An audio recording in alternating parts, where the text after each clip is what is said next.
안녕하세요. 저는 지금 10년째 온라인에서 아동복 관련 사업을 하고 있는 40대 초반의 아이 엄마입니다.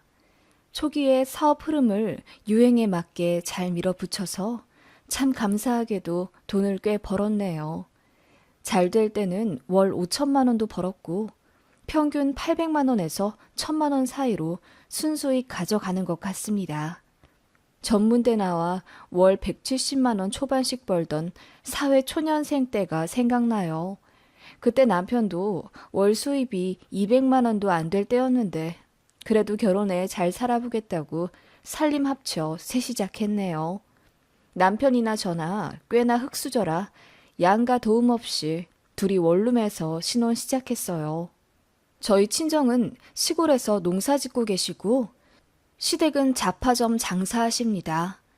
그냥 자식들 물려줄 재산만 없을 뿐이지 자식들에게 손 내미셔야 하는 상황은 아닙니다. 그래도 제가 돈 좀 벌기 시작하면서 양가에 월 50만 원씩은 꼭 드렸지요. 그런 저에게 친정 부모님은 정말 고마워하셨어요. 대준 것도 없이 결혼했는데 이렇게 승승장구 잘 되었다며 다 큰 저를 기특해 하셨지요. 반면 시댁은 그냥 모든 게 당연하신 것 같으세요. 10만 원을 드릴 때도 50만 원을 드릴 때도 반응이 한결같습니다. 더 안 주냐? 내년엔 더 줘라. 늘 이렇게 말씀하셔서 솔직히 돈 드릴 맛이 안 났어요. 그래서 지금은 안 드리지만요. 남편도 그걸 느끼고 저에게 많이 미안해하고 제 앞에서 시부모님께 며느리한테 좀 살갑게 말하라고 핀잔 줄 때도 많았지만 시부모님은 평생을 여유 없게 살아서인지 매번 그러시더군요. 심지어는 남들은 자식들이 부모빚 떠안는다더라. 우리는 물려줄 빚이 없으니 얼마나 좋은 일이냐. 매번 감사해하며 살아라. 라고 말씀하셨는데 그 말 듣자마자 제 남편 얼굴이 새빨개지더라고요. 제가 생각해도 시부모님은 교양도 없고 인성도 별로이십니다. 그런 부모 밑에서 제 남편같이 건실한 사람이 아들로 자라났다는 게 참 신기할 정도지요. 더 신기할 수밖에 없는 게 남편에게는 남동생이 있어요. 시동생도 시부모님이랑 똑같습니다. 뭘 해줘도 당연하게 생각하고 조금이라도 더 콩고물 얻어먹고 싶어서 눈이 시뻘건 사람이에요. 그래서 그런지 연애도 제대로 못하다 겨우 선봐서 결혼할 뻔했는데 그마저도 파혼당하고 현재 나이 저랑 동갑인 40대 초반인데 여태 장가 못 갔습니다. 이렇다 할 직업도 없고 1년에 두어 번 회사 바꾸면서 근근히 용돈이나 벌며 사는 것 같아요.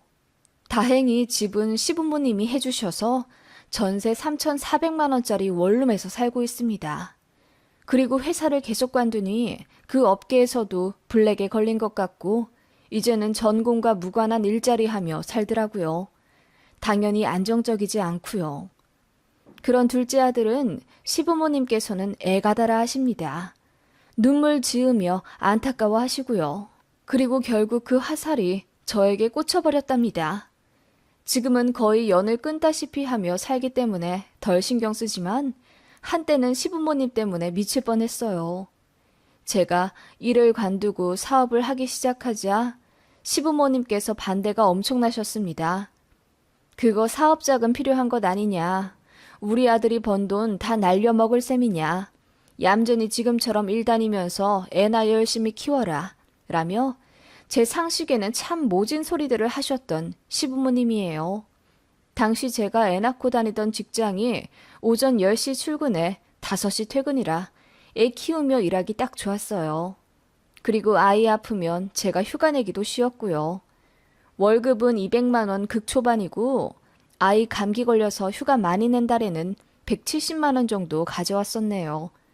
그 정도 되니 저는 맞벌이라기보다는 아이 학원비와 마트 장 보는 비용 정도의 푼돈 벌어오며 가게 살림에 보태는 전업주부 느낌이었죠. 시부모님도 제가 그렇게 사는 것에 너무나 큰 만족을 하셨어요. 늦게 출근하고 빨리 퇴근하니 상대적으로 바쁜 남편보다 집안일도 더 하고 아이도 안정적으로 케어하면서 돈도 버니 얼마나 며느리감으로 좋으셨겠어요. 게다가 제가 운전도 할 줄 아니 시부모님 어디 가실 때마다 저를 콜택시 부르듯 불러 제껴 저를 택시기사로 쓰셨지요. 시댁이 차로 1시간 정도 거리인데 시부모님은 그게 바로 옆집인 줄 아세요. 그래서 툭 하면 부르셨습니다. 왕래도 잦아 저희 부부 일도 세세히 다 아시고 또 알고 싶어 하셨어요. 시부모님 두 분 사이가 별로 안 좋으셔서 어머님은 아들내외가 어떻게 사는지가 인생에서 가장 큰 관심사셨습니다. 그러면서 며느리인 저한테 복양도 받길 원하셨고요. 솔직히 말해 이런 시댁인 줄 알았으면 정말 결혼 안 했습니다. 결혼해 살면서 시댁이라는 사람들이 제 삶에 너무 큰 영향을 미치더라고요. 저는 제가 그렇게 못난 엄마, 못난 아내라고 생각하지 않습니다. 어쨌든 근무 시간이 남편보다 적으니 뒷바라지도 성실히 했어요. 남편이 일찍 나가고 늦게 퇴근하기 때문에 제가 밥, 빨래, 청소, 아이들 돌보고 교육시키는 것까지 도맡아 했고 저 덕분에 남편은 일에 집중하기가 쉬웠지요. 어머님도 그래서 안심이 되셨을 거예요. 맞벌이 부부라면 응당 남편들도 고생을 하는데 어머님 보시기에 며느리는 돈도 벌면서 시부모도 챙기고 손주들도 거의 며느리 혼자 다 보며 당신 아들 옷 빨래해서 단정히 입히고 아침마다 밥 해먹여 보내니 얼마나 좋으시겠어요. 하지만 저는 싫었습니다. 그렇게 두 아이나 키우며 결혼 생활 7년째 했을 때 제 마음에 큰 불씨가 생겼어요. 제 이름으로 사업 한번 해보고 싶다는 열망에 사로잡혔고 남편에게 일을 관두고 싶다고 했지요. 남편은 흔쾌히 허락했어요. 사업 자금도 500만 원 남짓이라 큰 부담이 없었고 남편 직장에 남는 사무실이 하나 있어서 거길 창고로 쓰게 해주겠다며 저를 밀어주었지요. 게다가 작은 애는 아직 유치원생이지만 큰 애는 초등학교도 들어갔고 혼자 학원도 다닐 수 있었기에 엄마 손이 덜 필요하게 되더라고요. 마음 먹었을 때 도전해보자 싶어서 큰 마음 먹고 퇴사하고 바로 사업 시작했습니다. 시댁에는 굳이 알리지 않았어요. 가뜩이나 잔 걱정 많은 시부모님, 특히 시어머니가 잔소리가 심해서 제가 퇴사했다고 하면 돈은 어떻게 충당할 생각이냐, 애들한테도 돈이 많이 들어가는데 어떻게 하려고 그러냐, 우리도 점점 늙어가서 용돈 더 받아야 하는데 그거 다 감당할 수 있겠냐 등등 반협박을 하실 게 분명했어요. 그래서 거의 몰래 시작했는데 어머님이 병원 간다고 저더러 데려다 달라 요청하신 날 사업하는 걸 들켰네요. 노트북으로 할 일이 많아 카페에서 일 처리하고 있는데 시어머니 전화가 왔어요. 애미야, 나 무릎이 시큰거려서 병원에 좀 가려고 한다. 늘 가던 데 말고 다른 지역에 용하다는 의사한테 가고 싶구나. 우리 옆집 할망구가 알려준 곳이 있어. 토요일 아침 10시에 나 좀 데리러 오너라. 아, 어머님 어쩌죠? 제가 토요일에 일이 있어서 병원에 못 모셔다 드릴 것 같은데요. 도련님한테 말씀해 보세요. 뭐? 네가 주말에 무슨 일이 있다고? 그리고 지금 이 소리는 뭐냐? 너 밖에 나와 있니? 지금 일할 시간 아니냐? 아, 그게요. 제가 조금 머뭇거리다 어머님께 모든 사실을 알렸습니다. 그랬더니 어머님이 쩌렁쩌렁하게 소리를 지르며 저더러 어리석은 짓을 했다고 화를 내시더라고요. 그리고는 당장 전 직장에 전화해서 싹싹 빌고 받아달라 해라. 사업하던 거 당장 관둬라. 설득하시더군요. 제가 이미 늦었고 저도 나름대로 생각이 있어 추진한 일이라고 하니 어머님이 한숨을 푹 내쉬며 얼마나 잘 되나 보자. 너 우리 아들 돈 1원이라도 손해보게 했다간 내가 가만두나 보자. 라고 하시더군요. 그 말에 정말 힘이 쭉 빠질 정도로 상처를 받았네요. 시부모님이 아무리 무뚝뚝하시고 감정 표현이 서툴다 해도 그래도 제가 그간 해드린 것에 고마워는 하실 줄 알았어요. 그리고 늘 저를 딸이라 하셨기 때문에 귀찮아도 봉양해드렸던 건데 결국 며느리는 며느리더군요. 그날 저는 남편이랑 무지하게 싸웠더랬죠. 싸웠다기보다는 일종의 선전포고를 한 셈이에요. 다신 시댁의 전처럼 사근사근하게 굴지 않겠다고요. 남편도 알겠다 하며 이해하더군요. 미안하다는 사과까지 받았고요. 어머님은 본인이 뱉은 말이 있어서 그런지 저에게 한동안 연락 안 하시더라고요. 당신께서 병원이며 맡으며 오갈 때마다 저를 부려먹으셨고 제가 늘 반찬이며 과일을 사다 드리고 심부름도 다 해드렸기 때문에 제가 없으면 참 불편하실 거예요. 그래도 안 하시더군요. 진짜 다행이라고 생각했어요. 그렇게 저는 맨 땅에 헤딩을 하며 그야말로 핏똥을 싸면서 사업을 키웠어요. 그렇게 3년 정도 되었을 때 어느 정도 안정화가 되어 월 수익 고정으로 1,000만 원 전후로 벌게 되었죠. 그쯤 되었을 때 시어머니도 저에게 먼저 연락을 하시더군요. 저도 그냥 좋은 게 좋은 거라고 어른이 먼저 손 내민 걸 받아들였고요. 어머님은 저를 다시 봤다면서 어떻게 이렇게 돈 잘 버는 재주가 있었냐며 신기해 하셨어요. 그리고는 힘든 일 있으면 말하라 하시는데 참 눈물나게 감사하더군요. 저랑 거의 연락 안 했던 3년 동안 어머님도 많이 뉘우치셨구나 생각했어요. 그래서 저도 마음이 누그러지더군요. 그런데 정말 상상도 못할 일이 벌어진 거죠. 양가 용돈 50만 원씩 올려드리자 시어머니가 저에게 전화하셔서는 도대체 얼마를 벌길래 50만 원씩 턱턱 보내주는 거냐? 내년에 집도 이사 간다면서? 아들한테 얘기 다 들었다. 라고 하시더라고요. 저는 시부모님한테는 제가 버는 돈 절대 정확하게 말씀드리기 싫었어요. 사람 나름이라고 시부모님은 계속 바라기만 하실 분들 같았거든요. 그래서 그냥 회사원들보다 조금 더 버는 정도라고 두리뭉술하게 말했더니 나는 너를 딸같이 생각했는데 너는 아직도 내가 남이냐? 너희 부모님한테도 그렇게 얼마 번다고 얘기 안 했니? 어쩜 그렇게 선을 딱딱 긋고 그러니? 내가 너무 서운해서 아주 눈물이 날 지경이다. 라며 화를 내시더군요. 그러더니 자식들 주머니 사정을 알아야 본인이 도와주든 말든 해야 한다며 횡설수설 하시더니 제가 얼마 버는지 꼭 알아야겠답니다. 그즈음 여름 성수기철이라 매출이 많이 늘어서 5천만 원도 벌 때였어요. 절대 사실 그대로 이야기하기 싫었지요. 그래서 대충 많이 벌면 1,000만 원 정도고 더 궁금해하지 마셔라. 사업이라는 게 원래 잘 될 때가 있으면 못 될 때도 있다. 다음 달엔 얼마 벌지 아무도 모르는 거라고 어머님을 달래드렸습니다. 그런데 어머님은 제가 1,000만 원 이야기한 것에 엄청 놀라신 듯 하더군요. 잘 버니 좋다며 이왕이면 여유 없는 시댁에 돈 조금 더 써달라는 부탁과 함께 끊으셨습니다. 그 얘기 들으니 사실대로 이야기 안 하길 잘했다 싶더군요. 그런데 문제는 예상외의 곳에서 터졌습니다. 어머님이 제 남편에게 애들 엄마가 5월에 세금을 얼마나 냈냐고 물어보셨다더군요.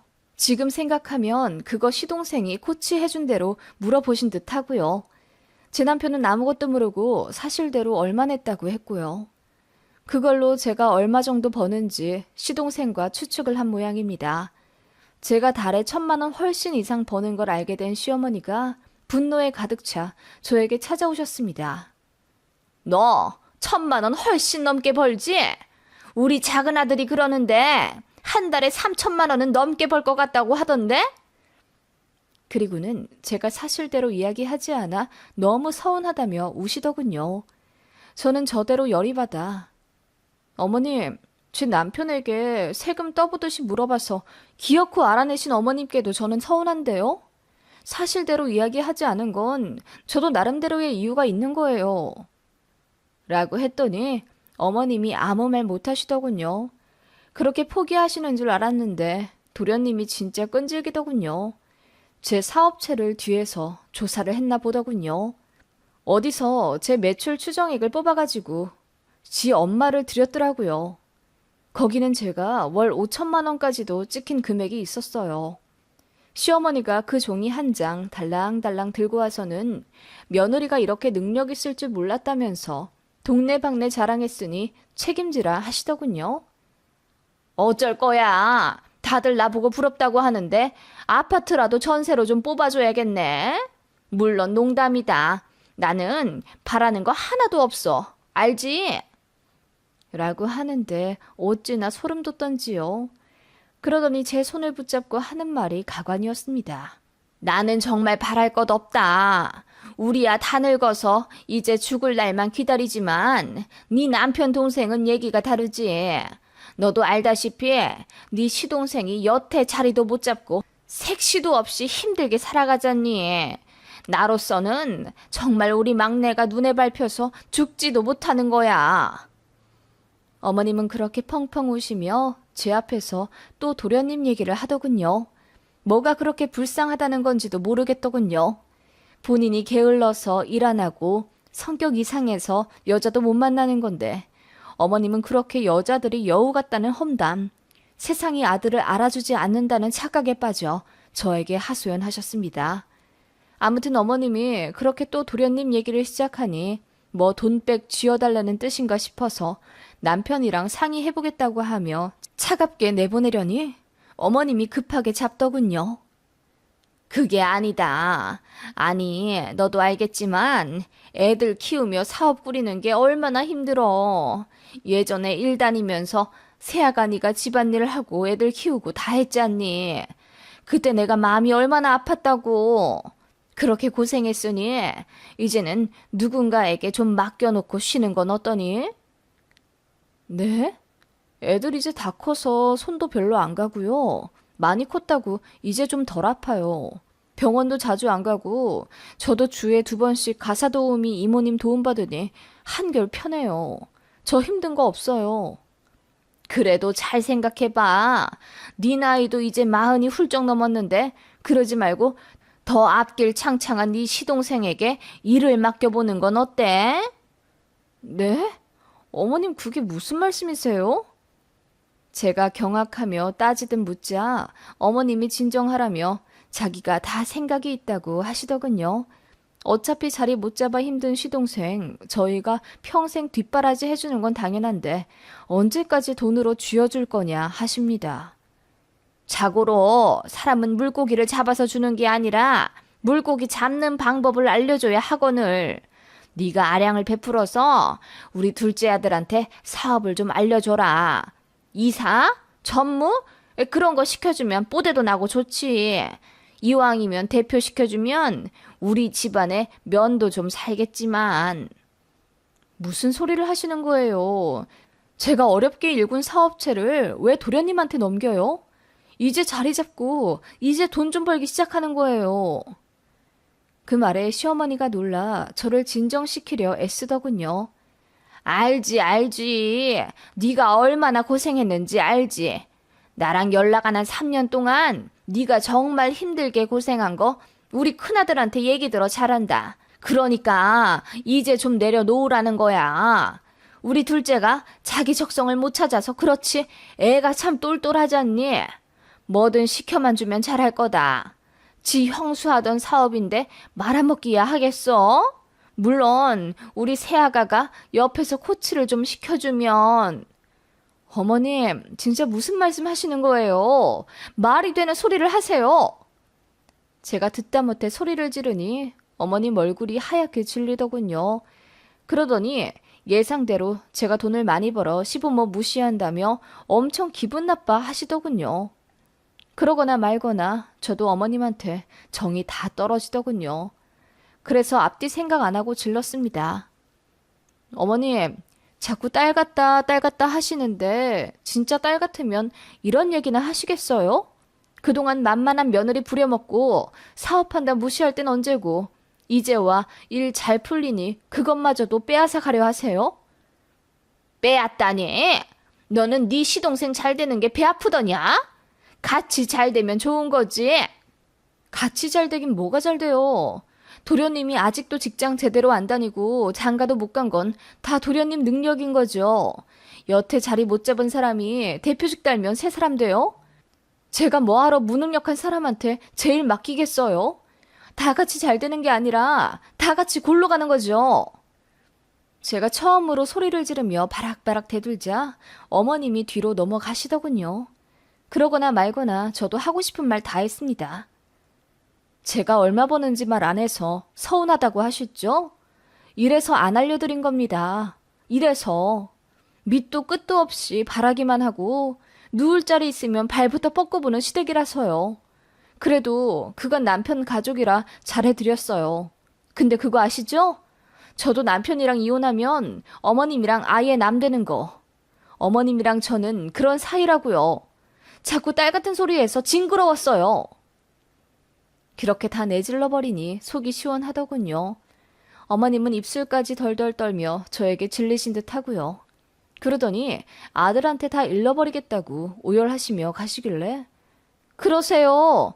첫째 아들도 이혼남 만들어서 아들 둘 다 끼고 사심 딱이겠네요. 라고 했더니 움찔하시며 나가시더군요. 그렇게 어머님이랑 끝냈습니다. 그날 이후로는 어머님도 저에게 연락 안 하시고 저도 연락 안 해요. 남편에게 어머님한테 연락 안 왔냐고 하니 아무것도 모르는 얼굴로 무슨 일이 있냐 하네요. 사업체를 시동생 물려달라 하시길래 쓴소리 한번 했다고 했더니 남편이 얼굴 붉히며 미안하다고만 합니다. 돈도 안 보냈어요. 남편이 알아서 보내든지 말든지 할 겁니다. 전처럼 10만 원으로 줄여 보내는 것 같더라고요. 더 이야기하지 않았어요. 그냥 이대로 잠잠히 흘러가는 지금이 좋을 뿐입니다. 그날 이후로 시댁 관련 일이나 경조사 같은 건 오로지 남편이 다 알아서 하고요. 저는 명절에도 찾아가 뵙지 않습니다. 그냥 이렇게 사는 게 마음 편하고 좋다고 하니 남편도 그러라 하네요. 제가 너무 한 건가요? 얘기 아는 사람들은 다 사이다 같아 속 시원하다고 하긴 하네요.